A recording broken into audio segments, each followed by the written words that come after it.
Buenas, pessoal, tudo bom? Sou o Leandro, estudante de psicanálise. Comecei meu estudo já há cerca de um ano, dentro da psicanálise, tudo, e resolvi mudar a metodologia de estudo através desses vídeos. Então, eu estou colocando na internet, assisto meu próprio vídeo, até para ver a questão de ouvir e ler ao mesmo tempo, e também analisar algumas coisas que às vezes a gente falando em voz alta facilita, mas isso vai de cada um, né, na questão dos estudos. E hoje daí eu trago a terceira aula da clínica em Bion. Então, a nossa terceira aula. Claro que são textos trazidos da faculdade que eu estou fazendo. Para quem não sabe, eu curso psicanálise na Uninter. Lembrando, apesar que tem muitas contestações em relação a faculdades de psicanálise, porque a faculdade não garante um bom psicanalista. Acredito que todas as faculdades não garantem um bom profissional, depende da pessoa. Mas, claro, tem que manter a ética. Então, como o próprio curso, nas aulas, na parte de aula de dada assim, né, dos professores, para ser um bom psicanalista, tu tem que seguir a ética das três linhas, digamos assim, ou os três pilares da psicanálise, que é tu saber a teoria, estudar, que é o que eu estou fazendo na questão da faculdade, passar por um tratamento, né, de psicanálise, então fazer uma autoanálise, ou passar por uma análise, não autoanálise, mas passar por uma análise. Então, para eu ser um psicanalista, eu tenho que também passar por um tratamento psicanalítico. Então, isso no momento não estou fazendo, mas terei que fazer e vou fazer para seguir o tripé. E por último, ter a supervisão. Quando eu começar a tratar pacientes, tem que ter alguém que já trabalhe com a psicanálise, já trabalhe com terapia e que vai supervisionar os meus trabalhos, ou no caso, a minha análise. Né? Então, essa é a questão.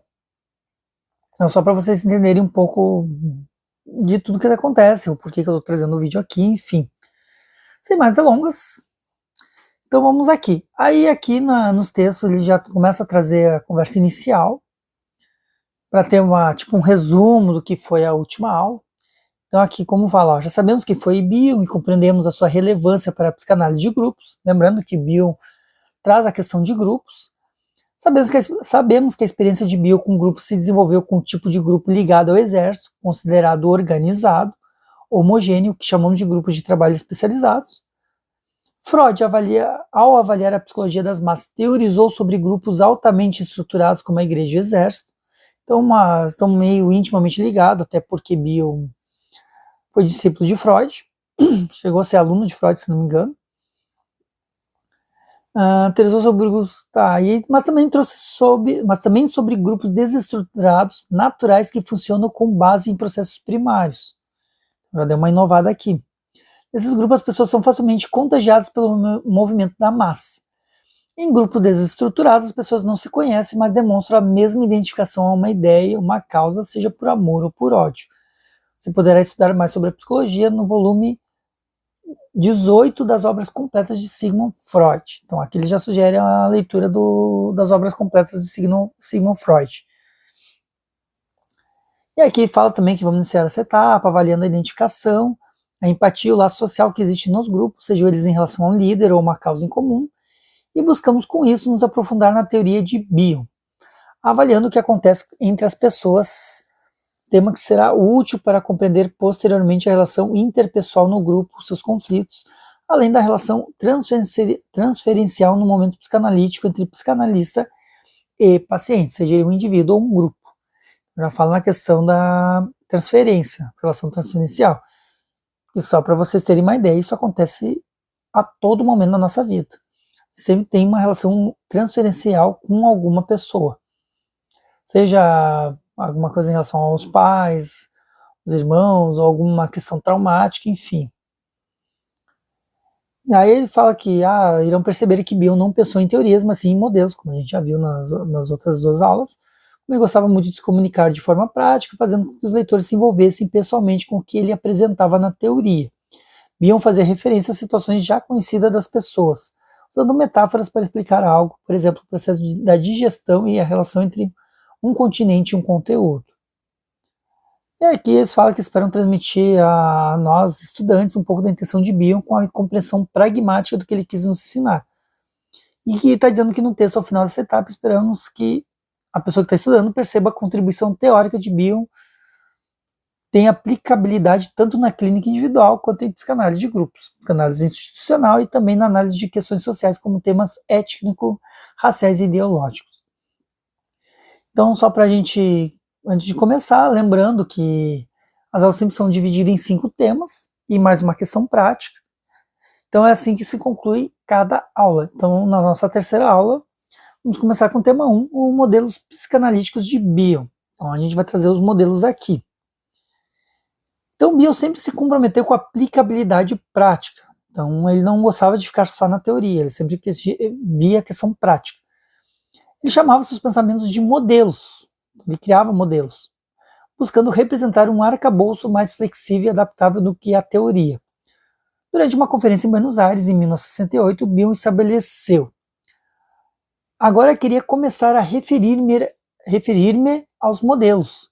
São apenas histórias imaginárias idealizadas com o propósito de que exerçam uma porção de efeitos psicológicos sobre nós, no sentido de ajudar-nos a ter uma ideia sobre uma teoria, uma ideia mais abstrata, porém que, não obstante, se mantenha a uma distância reconhecida com respeito ao que podemos enfrentar em um consultório. Então aqui, Bion usou um termo modelo para evitar que seus ensinamentos fossem tomados pelos analistas como teoria. Então ele não tinha muito essa coisa da teoria, pelo que eu percebi aqui. Então tinha essa preocupação de não tornar-se teórico. Então, e consequentemente como algo definitivo e rígido. Sendo assim, tais modelos teriam aplicabilidade em todos os casos da prática clínica. Então Bion sempre recomendou que o uso dos modelos fosse transitório, pois deveriam ser utilizados enquanto fossem úteis, em consonância com a experiência emocional real de cada psicanalista em particular, depois deveriam ser descartados. Então os modelos se apresentam com características das metáforas, como exemplos práticos, lógicos, conhecidos como concretos, que levam os psicanalistas a imaginar a psicodinâmica na prática. Então para isso recorreu, entre outros, a modelos biológicos, místicos e matemáticos, conforme Zimmermann. E aí vejamos alguns deles. Então aqui o Bion vai trazer os modelos os vários tipos de modelos aqui. E aí ele começa com os modelos biológicos. Para favorecer a compreensão dos processos de pensar e sentir, então no caso tu pensa e também sente, Bion usou a metáfora de um aparelho gastrointestinal. Olha que interessante, hein? Diferente. Sugerindo que existe um processo de digestão do pensamento e do sentimento. Introjeção, absorção e expulsão. Então são 3 termos aqui: introjeção, absorção e expulsão. Então no caso a introjeção é que tu coloca para dentro, a absorção tu absorve e a expulsão tu expulsa. Então o nome já diz. Então isso tudo, por isso que ele usou o processo de digestão no aparelho gastrointestinal, para relacionar pensamento e sentimento. Então como é que ele explica aqui? Para Bion há um processo linear e temporal, então tipo, segue uma linha reta, não tem desvios no caminho. Como ocorre com o alimento que entra pela boca, então introjeção, é digerido, no caso a absorção, e sai pela evacuação. Eu não preciso dizer para vocês o que é. A mente se assemelha a um aparelho digestivo, que digere experiências emocionais. Então, no caso, as experiências emocionais é como se fosse a comida, vai entrando, o que propulsiona crescimento, atrofia, expulsão das fezes, infecções, inflamações e até mesmo morte, no caso das consequências das experiências emocionais. Então aqui, para compreender o processo de satisfação por meio das realizações, podemos partir do modelo sexual de concepção. Aí, isso, claro, isso tudo dentro do contexto biológico. Agora, primeiro ele usou a metáfora do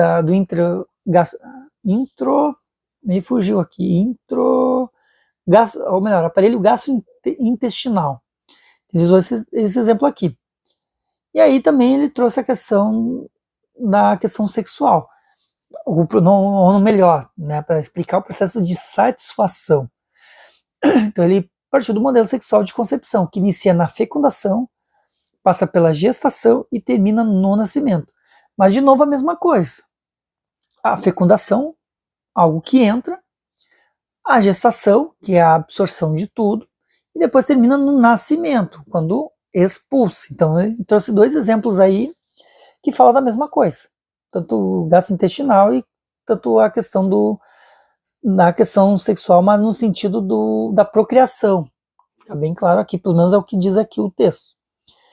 E também ele trouxe modelos científicos aqui. Então aqui como exemplo do modelo científico, ele usou as letras L, H e K para se referir aos seguintes vínculos: amor, ódio e conhecimento. Claro que aqui em termos em inglês. O L de love, amor, love, hate, que é ódio, o H, e o K de knowledge. Já que a gente lê ali knowledge, mas na pronúncia não se pronuncia o K. Mas é conhecimento, knowledge. Para a compreensão do tempo, aí deu um outro exemplo na questão científica. Na prática clínica, para além da compreensão cronológica, Bion se refere ao tempo por meio do signo O, ou zero, que designa uma abstração representando um ponto de origem no espaço infinito. Bem profundo, digamos assim, né? Usando a questão química aqui. Ou melhor, na questão científica. E aí o tema 2 traz o modelo da grade. Então, segundo David Zimmerman, a grade é um modelo desenvolvido por Bion, inspirado pelas coordenadas cartesianas x e y. Um caso, um na vertical e um na horizontal. Então ele trouxe uma matemática aqui para trazer um modelo. Então, a partir da grade, ele faz uma leitura da relação entre um e outro. Bion usava tabelas com linhas e colunas como se fossem coordenadas matemáticas, buscando monitorar e registrar os momentos de seus pacientes ao longo da análise. Então, digamos assim, para quem não tem muito conhecimento de matemática ou não gosta de matemática, o que acontece? Na análise de dados, vamos supor, vai ser uma tabela cheia de números. Num primeiro momento, olhando essa tabela, parece não dizer nada. Assim. Tenta imaginar, sei lá, uma tabela de mais de 100 números, aleatórios. Então, tu olha aquela tabela, aqueles números, num primeiro momento, olhando a tabela, não diz nada. Mas, quando se coloca em gráfico, que vê aquelas linhas no gráfico, aí já se consegue ver um comportamento desses dados. Não os valores exatos de cada um que significa, mas o comportamento do conjunto. Digamos, se os valores ali estão tudo quebrado ali, mas vai aumentando. No gráfico vai aparecer um aumento. Aí pelo menos vocês vão ver o visual, vão dizer, aqui está aumentando. Então, pelo que eu estou vendo, o Bion também fez mais ou menos desse tipo. Só que ele analisava aqui, pelo que eu estou entendendo, os momentos dos seus pacientes. Então ele registrava os momentos dos pacientes e depois numa tabela. Então ele se organizava assim e aí ele conseguia enxergar o todo daquele paciente. Né? Bem pensado, apesar de uma coisa, digamos, mais difícil de fazer, porque como sugere sempre que a análise, nós como eu, no caso futuro terapeuta, enfim, os que já existem, dizem que não ou pelo menos sugerem a não anotar nada durante a sessão. Né? Porque o paciente ele pode se sentir intimidado, enfim, ou investigado ali, o terapeuta está lá anotando, ele pode ficar desconfortável também. Isso pode criar uma resistência na análise. Então, não recomendam a fazer isso, né? Pelos ensinamentos na questão na clínica. E aí, no caso aqui, só que daí, claro, haja memória para fazer uma tabela e anotar os momentos. Mas Bion conseguia fazer. Então, quando preenchidas, elas serviam de imagem mental ao analista. Então, ele olhava aqueles dados lá e aí usava na questão mental, para que ele pudesse identificar avanços e retrocessos em termos de organização psíquica, considerando ainda a maneira de pensar ao longo do processo analítico. Era assim que Bion estudava seus casos clínicos, analisava e fazia registros em grade ao final das sessões, ao invés de relatar o conteúdo das sessões na forma de texto. Então aqui tem o quadro aqui que eles trazem, Usação do Pensamento, E aí, se vocês estão vendo, como vocês estão vendo aqui, tem a coluna do A ao H, e do 1 ao 6, depois tem 3 pontinhos N. Para quem não sabe, quando se usa termos N na matemática, significa que é infinito. Ou, nesse caso aqui, para N números, N colunas. Não digo infinito, mas pode ser qualquer número. Então aqui vocês estão vendo que tem 6 colunas, mas ali os 3 pontinhos N significa o quê? Que vocês podem ter quantas colunas quiserem. Pode ter 8, 9, 10, enfim, N colunas. Então a grade Bion articula 8 linhas com 6 colunas, aqui está falando, mas deixando bem claro que aquele N ali pode ter mais colunas. Então aqui fala, explicando que eixo vertical, representado pela quantidade de linhas em uma tabela, Bion registrava o que era evolutivo, genético. Cada linha é um estágio do desenvolvimento do pensamento. A grade de Bion é composta de 8 linhas com letras, iniciando na letra A, que representa o pensamento mais primitivo, e evoluindo até a letra H, que representa o pensamento mais evoluído. Claro, porque o A é o início de tudo ali, ele vai preenchendo, se subentende que vai evoluir. Isso de cima para baixo, para quem não lembra o vertical. Eixo horizontal, representado pelo número de colunas da tabela de 1 a 6. Ela tem as colunas, que daí cada quadradinho vai dar horizontal. Aqui Bion registrava conteúdos referentes à utilização dos pensamentos e das emoções. Então ele colocava ali o que as pessoas pensavam na clínica ou as emoções que surgiam na clínica também. E aí, posteriormente, Bion orientou que fossem criadas outras linhas ou colunas, a partir da necessidade de cada psicanalista. Para ele aquilo ali já era suficiente, mas ele sugeriu não, ele indicou que poderia se colocar mais, dependendo de cada analista. Então, para cada análise de seus casos clínicos, buscando deixar aberta a possibilidade de ampliação do conhecimento científico sobre os processos genéticos e evolutivos do ser humano. E aí vejamos alguns dos objetivos com o uso da grade. Então aqui já dá os objetivos de usar aquele sistema ali. Então, dispor de um método científico de notação dos fenômenos que se passaram na sessão da análise, com a substituição de anotações trabalhosas. Então, em vez de ficar anotando linhas e linhas e linhas, anota as emoções ali em cada quadradinho. Então, ele, além de ser um método científico, ainda reduz a questão do trabalho. Possibilita uma comunicação semântica mais precisa entre os psicanalistas, ou ainda entre um autor e seus leitores. Então, tipo, uma tabela daquelas, o Bion entendia que se outros analistas olhassem aquela tabela, conseguiria entender. Como a gente entende de gráfico, pelo menos quem tem entendimento um pouco da matemática.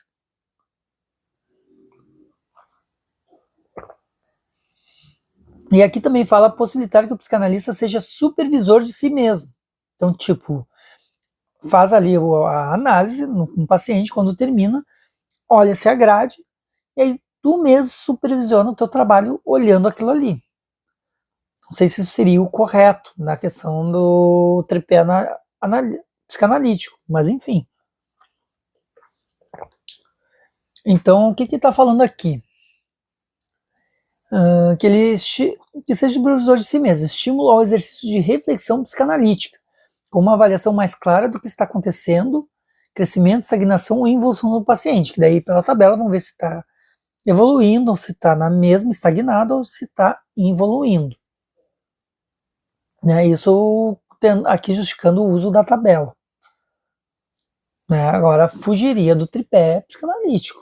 Talvez, claro, pode-se usar isso, fazer a reflexão, mas é importante ainda ter um supervisor. E visualizar o nível e a qualidade de utilização dos pensamentos, tanto por parte do paciente como por parte do analista, considerando a comunicação entre ambos. Com seus modelos, Bion evitava que a prática psicanalítica se perdesse em abstrações teóricas sem relação com fatos concretos. Claro, porque ali está tudo relatado o que os pacientes traziam. O seu modelo é eficaz porque devolve o sentido do concreto para uma investigação que pode ter perdido o contato com o seu background, acontecimentos anteriores. Então, digamos, cada tabela seria uma sessão. Daí, digamos, vai ter uma outra sessão com o mesmo paciente, uma segunda sessão, por exemplo, e ali já se tem uma ideia em relação ao que está acontecendo. Ou daqui a pouco a tabela serve para várias sessões. Então, o que ele fala aqui? Que seu modelo é eficaz, devolve sentido de concreto para uma investigação de que pode ter perdido o contato com seu background, por meio da abstração de sistemas dedutivos teóricos que estejam associados. O modelo é a concretização de uma abstração. Então, existem ainda diversos outros modelos, mas o mais conhecido de todos é o modelo continente-conteúdo, que aí é o tema 3 dessa aula, o modelo continente-conteúdo. O que será que é esse modelo continente-conteúdo? Então, aqui ele começa explicando o conteúdo, que é o que preenche um continente, não é mesmo? Pensando num planeta, o continente, dentro desse continente tem conteúdo. Então, o conteúdo dessa etapa está sendo recebido por todos vocês. Então, no caso desse conhecimento que a gente está lendo junto aqui. Recebido por vocês. E depois será digerido. Tipo, eu estou digerindo o que eu estou lendo agora.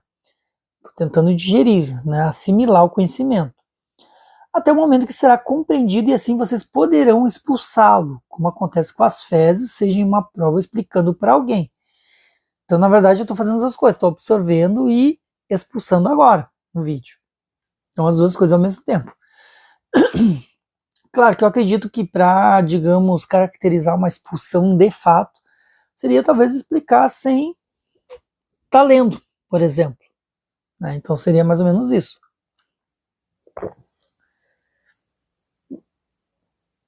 Então aqui, aí fala aqui, ou seja, em algum momento o conteúdo será posto para fora novamente. Nesse momento podemos entender ainda que nasceu algo que estava sendo gestado. E o que estava sendo gestado é o processo de aprendizagem. Quando você atesta que aprendeu e que consegue aplicar ou ensinar o conteúdo para outras pessoas, é porque nasceu uma competência. Trata-se de um momento de realização. Então, claro, pessoal, se eu conseguir explicar tudo isso aqui, daí realmente quer dizer que eu consegui absorver o conteúdo, consegui realmente ser competente nisso. Então óbvio que vai ser uma realização mesmo. Estamos estudando para isso. Então aqui continuando, é possível imaginar que esse processo todo, é possível imaginar esse processo todo, não é mesmo? Eis a intenção de Bion, que a teoria pudesse ser imaginada. O conteúdo é depositado no continente ao mesmo tempo que o continente precisa conter o conteúdo. Assim como o psicanalista acolhe a angústia do seu paciente. Então podemos pensar ainda na relação mãe-bebê, quando a mãe acolhe o choro do rebento.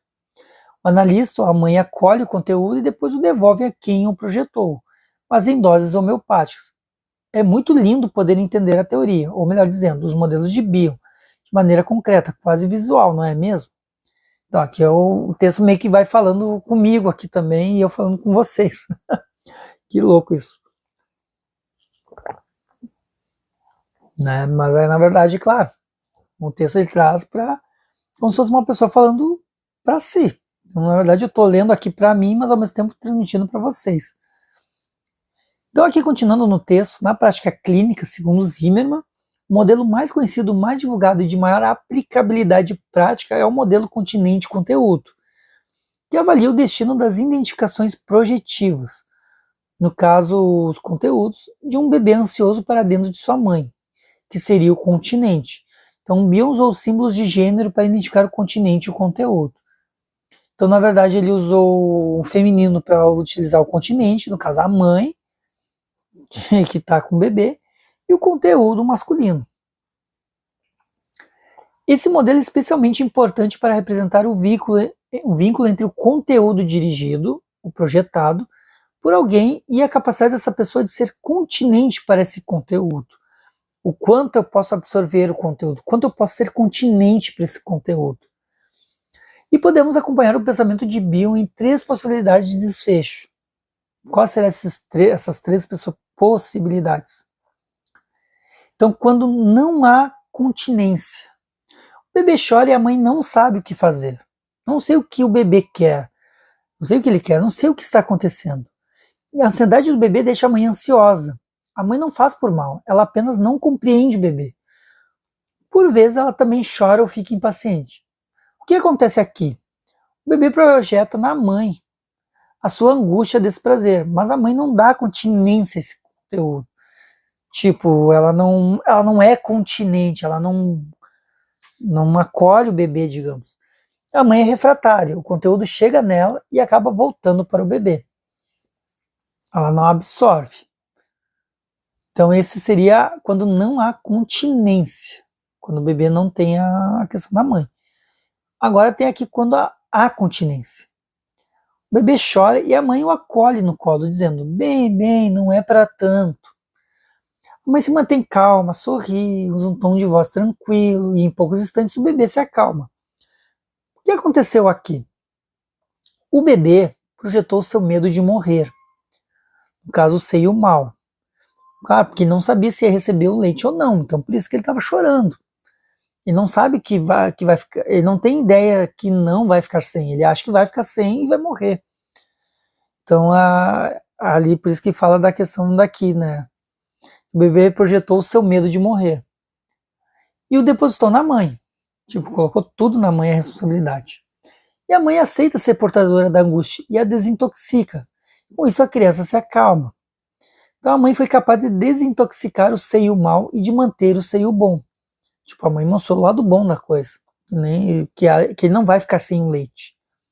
Desse modo, ao se identificar com a mãe, o bebê já não apresenta mais o medo anterior, porque ele sabe que vai ser acolhido. Então ele pode sentir desconfortável de não ter o seio, mas ele sabe que vai ter o acolhimento.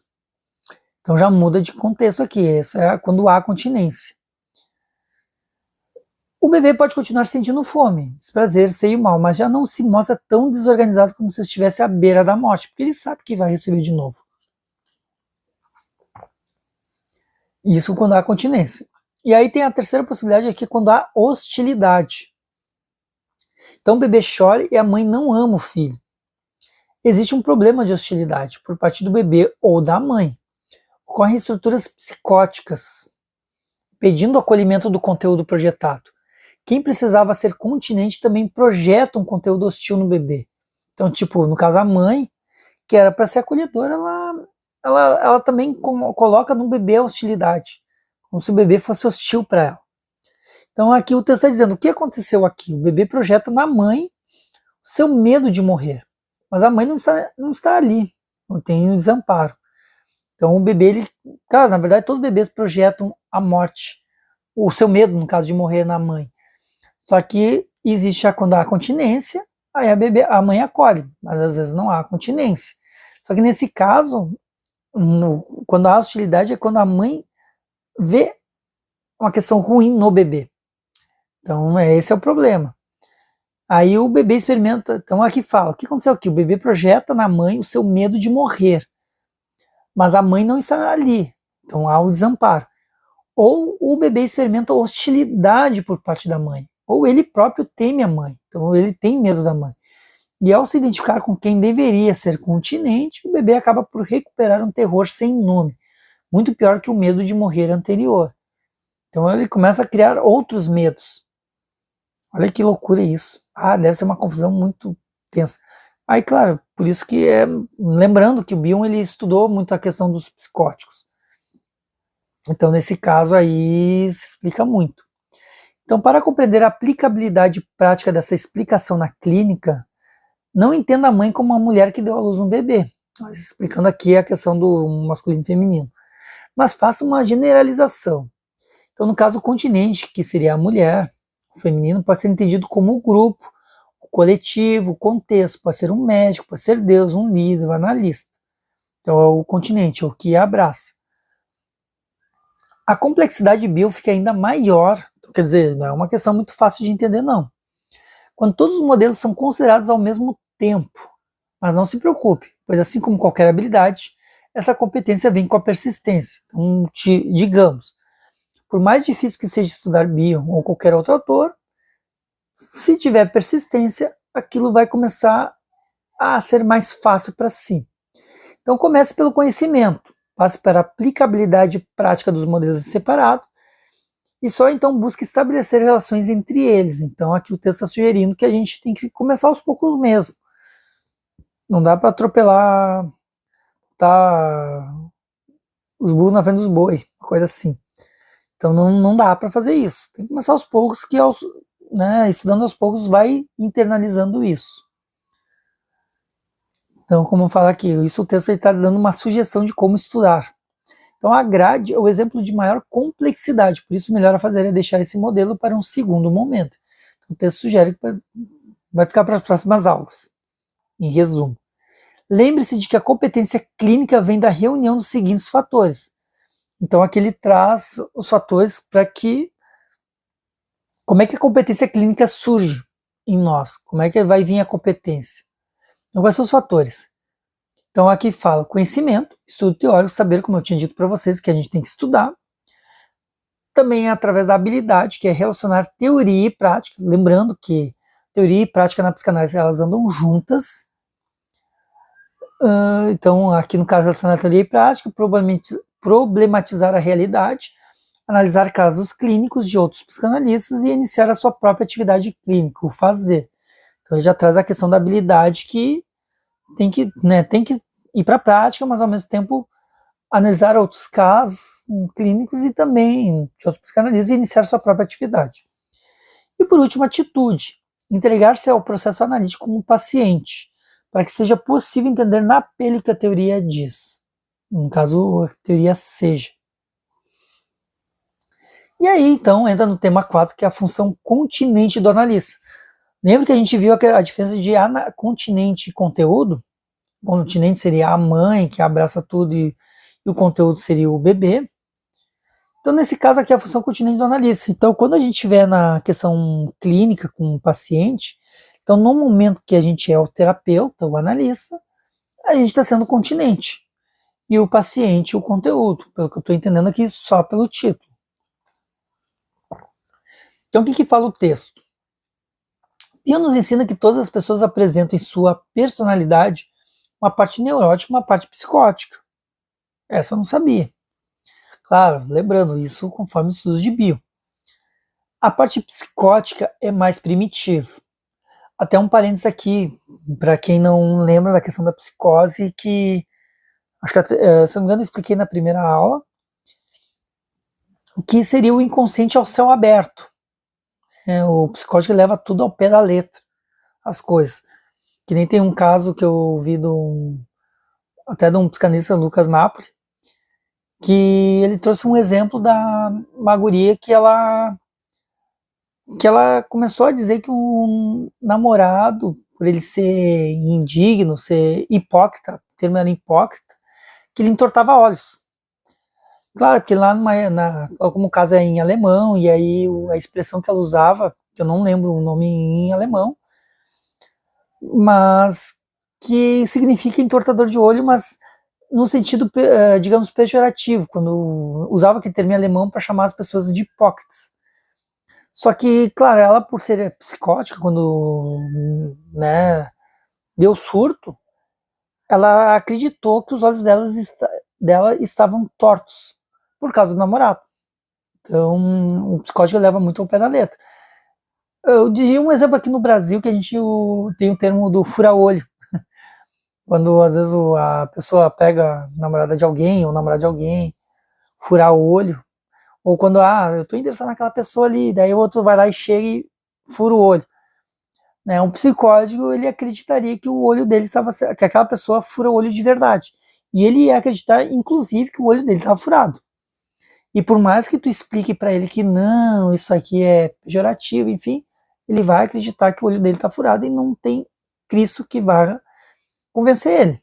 Então esse é o psicótico. E vocês podem estar convivendo com um e não sabem. Até acham um comportamento estranho, tudo, mas é possível que, apesar que só um parênteses, que não se usa mais esse termo psicótico, no caso, ou psicose. Hoje é transtorno pessoal, uma coisa assim, mas não se usa mais esse termo aí. Aí, voltando para o nosso texto aqui, Bion nos ensina que todas as pessoas apresentam sua personalidade, uma parte neurótica e uma parte psicótica. Lembrando que a questão psicótica é bem primitiva mesmo, que é o consciente ao céu aberto, como eu falei anteriormente. Só que está dizendo que as pessoas apresentam as duas coisas. A parte psicótica é mais primitiva, aquele estado de indiferenciação. Lembra que ele não sabe diferenciar as coisas, ele leva muito no literal.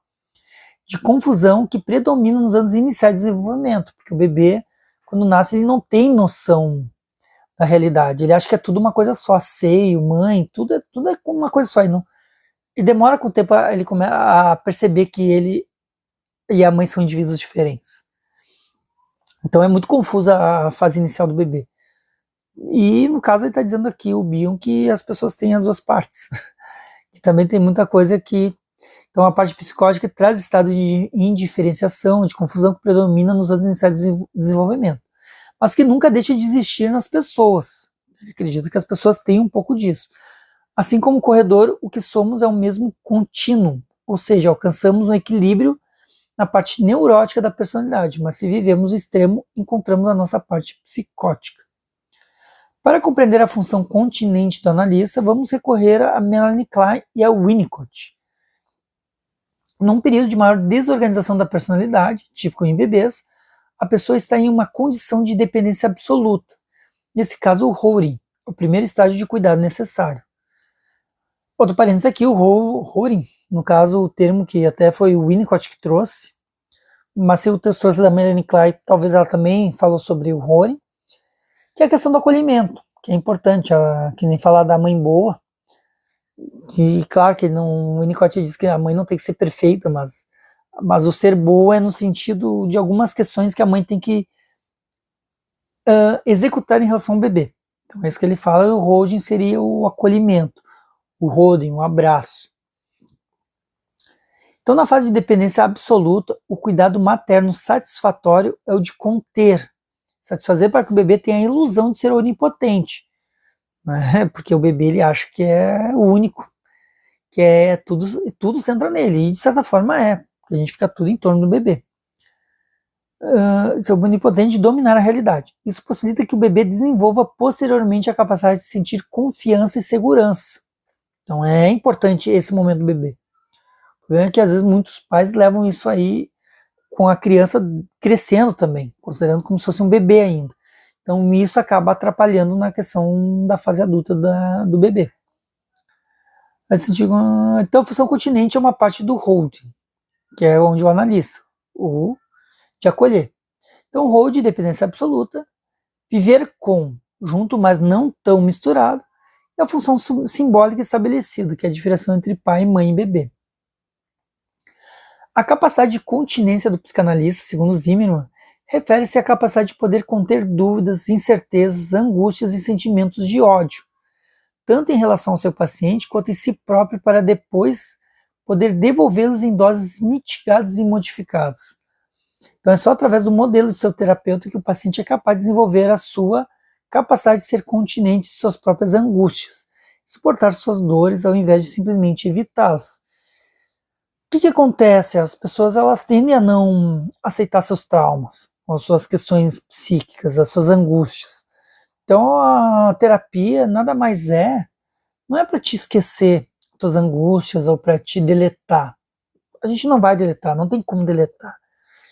Então, na verdade, o que a terapia ela nos ajuda? A acolher as nossas angústias. Então, esse é o objetivo da terapia em si. Então, a fase de dependência absoluta pode ser identificada em pacientes em estado de regressão intenso na relação transferencial,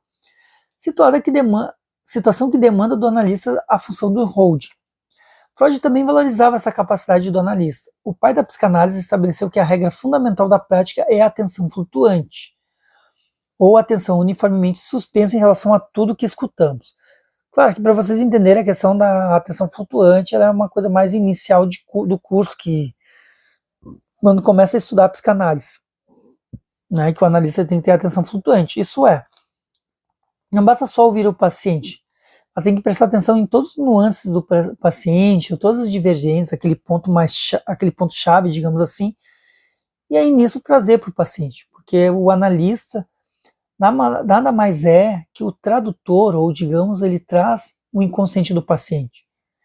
Ele meio que traz para o paciente, teu inconsciente está dizendo isso, porque a gente não ouve o nosso inconsciente.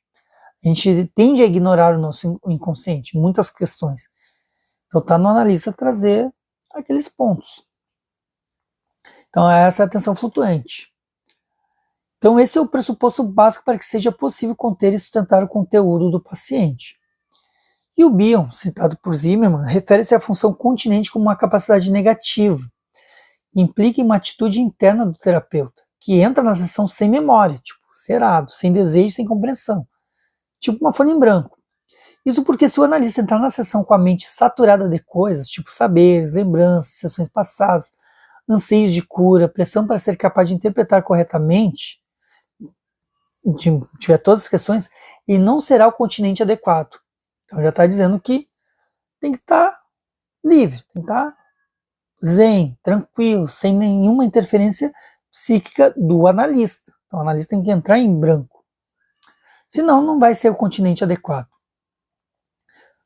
O terapeuta deve estar disponível para escutar, deve estar inteiramente aberto para a experiência com o paciente. O único desejo deve ser garantir que o processo de análise aconteça.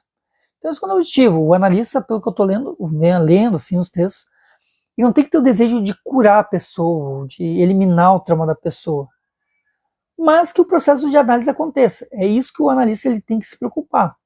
Claro que a cura, como aqui fala, pode ser uma consequência, mas nunca um objetivo. E muito menos um compromisso, que senão atrapalha. E Freud utilizou a metáfora do telefone, que consiste em aceitar que o outro entre em sua casa, dentro de você, e lhe fale. Então o analista se oferece como um órgão receptor ao inconsciente do paciente. Então, ele vai ser o mensageiro do inconsciente do paciente, no caso o analista, que transmite, fala e projeta. Ele deve voltar o seu próprio inconsciente como um órgão receptor, na direção do inconsciente transmissor do paciente. Então o analista pega, absorve aquilo e transmite para o paciente. O receptor retransforma em ondas sonoras as oscilações elétricas e da linha telefônica, que tinham sido produzidas com as ondas sonoras do emissor. A capacidade de interpretação do analista decorre da capacidade de receber, ouvir, sentir e de ser continente. Então tem que saber interpretar, senão não vai adiantar análise, vai ser uma perda de tempo. Então, às vezes, as emoções serão muito violentas, de modo que será preciso aceitar a projeção, deixá-la descansar dentro de si. Frequentemente, a projeção será tema de análise pessoal do psicanalista, que deve digerir e diferenciar o que é seu do que é a projeção do outro. Então, quando o analista está analisando, ele tem que entender que aquilo que está acontecendo é em relação ao paciente. No momento que ele traz as questões pessoais junto, aí é porque a análise pessoal do analista não foi boa, ou nem está tendo. Tem isso também. Tá. Então, dessa maneira, desintoxicado, ele é capaz de decifrar a comunicação do paciente, então interpretar. Então, no caso, o analista passando por uma análise pessoal, é como se ele estivesse se desintoxicando a mente, o inconsciente, e aí, por consequência, vai ser adequado ao analisar o paciente. Então, por isso, dizemos que o inconsciente do analista é um instrumento de trabalho, ou seja, ele é convocado para que seja utilizado durante a sua prática clínica como psicanalista. Fica claro nesse exemplo o motivo pelo qual é indispensável que o psicanalista também faça uma análise pessoal, aqui falando do tripé, antes e durante o exercício profissional de psicanálise clínico. Em resumo, sempre é bom fazer análise pessoal e isso tem que levar para a vida toda. Muitas vezes o psicanalista se sente irritado, confuso, impaciente, intimidado, erotizado, sente ainda ciúmes, inveja ou impotência. Outras vezes percebe que está agindo mecanicamente com o paciente, isso tudo em relação ao paciente. O modelo continente conteúdo nos ajuda a compreender a relação de transferência e contra-transferência, que isso é papo para outras aulas. Bem como para compreender o mecanismo de identificação projetiva, conforme desenvolvido por Bion e Winnicott, que já não é exatamente o mesmo das proposições de Freud e Klein. Os tipos de pensamento e de emoção utilizados nessas situações serão determinantes para os avanços ou os retrocessos do processo psicanalítico. E aí, continuando o texto aqui, muitos conflitos podem surgir da não capacidade de ser continente. Então, se não for continente na sua plenitude, surgirão muitos conflitos, pelo que fala aqui.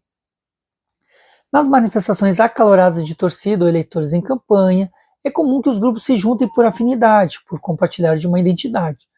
O grupo se retroalimenta das suas certezas, pois cada um tem para si um conjunto de verdades.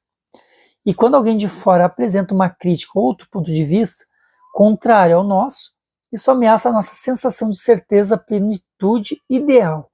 Essa situação aponta um furo no que antes era belo, tipo, abala as estruturas. A tendência do grupo é hostilizar o invasor e voltar ao grupo que contém plenamente. Se vocês observarem muitos vídeos, às vezes de pessoas de uma linha que vai entrevistar outras de outras linhas, tipo direita e esquerda, sempre dá confusão e sempre dá briga, xingamentos, enfim. Então isso já tem um estudo que é bem antigo nesse sentido. Então aqui ele explica, o mesmo acontece quando ainda não há uma relação de parceria, uma aliança terapêutica entre paciente e analista. Então por isso que é importante ter essa conexão a paciente e analista nas primeiras entrevistas. E o analista faz uma interpretação que desagrada o paciente. Então a interpretação pode estar certa, mas como não havia nenhum L, que é o vínculo love, amor, ela não surte efeito. Tipo, por exemplo, pode até analisar e até acertar do paciente. Só que se não tivesse vínculo paciente-analista, vai dar informação para o paciente e para ele vai ser mais uma informação. Ele não vai absorver isso. E aí, como eu falo aqui, pode acontecer assim de o paciente procurar outro analista. Em especial na psicanálise de grupos, o mecanismo de identificação projetiva determina a qualidade da comunicação entre os membros. Então, Bill nos diz que quando predomina a identificação projetiva patológica, típica das personalidades psicóticas, a experiência será de inveja e voracidade com sensações de esvaziamento. Então, aqui para finalizar o tema 5, comunicação do analista. Olha aqui, ele continua falando da questão do analista, que é muito importante. Então, a capacidade de ser continente é muito mais uma atitude do que um conhecimento. Então, pode ter toda a teoria do mundo, se não souber ser continente, não vai adiantar nada.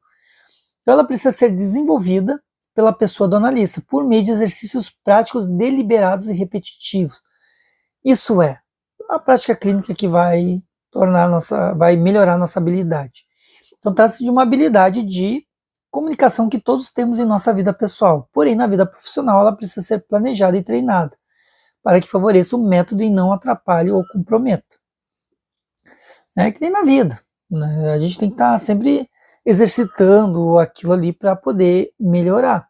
Às vezes, que nem, por exemplo, uma gravação de vídeo, no primeiro momento parece uma coisa difícil, né? Vem um pouco da vergonha, coisa e tal, mas com o passar do tempo vai se habituando e aquilo vai se tornando natural para si. Então, aqui no texto continuando, acredito que você, o texto falando comigo, e aí, por consequência, para vocês, acredito que você conhece ou convive com pessoas reativas, que rebatem tudo que ouvem, mesmo quando não se sentem agredidas. Às vezes isso acontece porque elas acham que podem ajudar dando bons exemplos, conselhos e orientações. Uma maneira de treinar o nosso estilo de comunicação, se você deseja ser um bom psicanalista, então já dá uma dica aqui, é aproveitando as oportunidades para exercer a capacidade de conter. Então, Freud recomendava que as primeiras consultas psicanalíticas fossem consideradas preliminares, durante as quais o analista deveria esperar para oferecer interpretações mais abrangentes. Então, ainda ele tinha essa questão dos preliminar. A Política Nacional de Humanização, conhecida como Política Humaniza-SUS no Brasil desde 2003, recomenda que antes de ser efetivamente atendido em um serviço de saúde, o usuário seja acolhido. O acolhimento é a diretriz mais importante dessa política. Lembrando, acolhimento que nem o holding, como se diz na pronúncia em inglês, que até foi trazido por Winnicott, questão do analista acolher, como se fosse uma mãe. Então o acolhimento é a diretriz mais importante dessa política. Ele não tem local nem hora certa para acontecer, nem profissional específico para fazê-lo. Acolher é uma escuta qualificada, capaz de reconhecer o que o outro traz enquanto legítima e singular necessidade de saúde. Objetivo a construção de relações de confiança, compromisso e vínculo. Então, o acolhimento, digamos, na terapia é o mais importante de tudo, para ter a chance de ter uma boa análise e, por consequência, até a cura do paciente. Então, aqui, de novo, fala na questão do acolhimento. Então, nesse primeiro contato, o mais importante é ser continente para o sujeito, sem questionários para preencher ou responder, sem anotações, sem computador no meio da mesa, sem compromisso de resolver o problema da pessoa, de concordar e discordar do que se ouve. Apenas ouve. Então, acolher não é analisar. Então, isso nós, eu como futuro terapeuta, psicanalista, enfim, Então, num primeiro momento tem que acolher, então não tem que pensar em análise. A análise deixa para depois, que depois sim, aí vai se criando um vínculo e aí surge naturalmente. Então, como ele está falando aqui o texto, acolher não é analisar, acolher não é atender necessidades ou dar uma resposta. Acolher não é concordar. Acolher é só conter, aceitar, qualificar como válido o que o outro traz ou diz. É dar lugar para a fala verbal e não verbal. Então também a gente tem que prestar atenção da não verbal. É não reprimir. Como consequência do acolhimento, a pessoa tende a se sentir mais motivada para buscar o tratamento que precisa. Então aqui fala no pequeno trecho aqui que o acolhimento inicial aos usuários e seus familiares torna-se fundamental na construção do vínculo transferencial.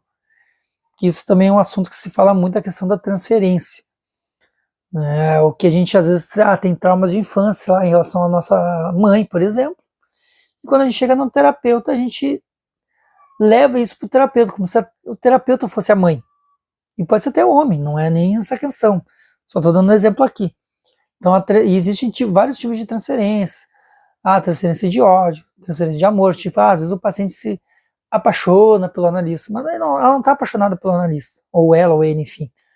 Mas, na verdade, se identificou algo com o analista que remeteu à infância. Então, fez uma transferência. Então, está no analista tentar descobrir isso. Por que levou ele a ter essa transferência? Então, aí o que fala...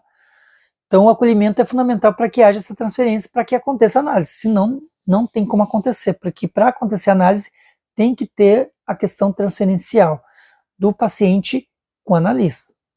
Aí você se pergunta, mas pode acontecer de o analista fazer transferência com o paciente? Pode. Então, por isso que é importante o analista fazer análise pessoal, para não ter essa possibilidade de fazer a transferência. Então, por isso a importância da análise pessoal também. Então, por isso que ele bate muito nisso aqui. Então, aqui ele fala, podemos destacar duas finalidades quanto às intervenções do analista. Então, tem as compreensivas, dirigidas ao inconsciente do paciente, geralmente indutoras de ansiedade. Então, é compreensiva. E tem as supressivas, dirigidas à parte consciente do ego, aquele primeiro momento de não analisar o paciente. Por exemplo, psicoterapias de apoio, sugestão, coesão, aconselhamento, esclarecimento, pressão do ponto de vista, pedagógicas, comportamentais, geralmente supressoras da ansiedade. Então, essas supressivas. A entrevista de acolhimento é um exemplo de intervenção supressiva. É um momento no qual o analista é continente para aceitar o paciente ou o grupo, tal como ele se apresenta, fazendo perguntas abertas para que ele próprio escolha a maneira, o conteúdo que quer comunicar. Ao lidar com luto, por exemplo, aqui ele traz um exemplo de um luto, o acolhimento das famílias poderia ser organizado em 3 momentos. 3 momentos. O acolhimento, o esclarecimento e os encaminhamentos. Então, primeiro acolhe, depois explica, depois encaminha. Então, esse é o objetivo. Então, aqui fala, vejamos objetivos terapêuticos em cada um desses momentos. Então, no primeiro momento, temos acolher, aceitar a pessoa como ela é e não confrontar. Então, quais seriam os comentários adequados para começar com a pessoa para acolher? Então, aqui ele traz alguns exemplos aqui, já que está formando futuros analistas, né? Então, um bom exemplo, eu gostaria de poder te ajudar, mas nem sei como. Então, já comunica a solidariedade. O que você tem feito nesses dias? Chance para o outro falar livremente. Aí o outro pode dizer assim, só choro, nem levanto da cama, só penso, não como, nem tomo banho, penso em morrer. Pode acontecer isso. E aí o analista pode comentar apenas, na verdade não posso nem imaginar o tamanho da sua dor. E também pode dizer assim, tem horas que a gente acha que é mentira, né? Não dá para acreditar. Me imaginando no seu lugar, eu estaria da mesma maneira. A questão da empatia. Então, estudo acolhimento. Observação. A pessoa não gosta de ouvir a palavra aceitar, pois é um termo muito próximo de concordar.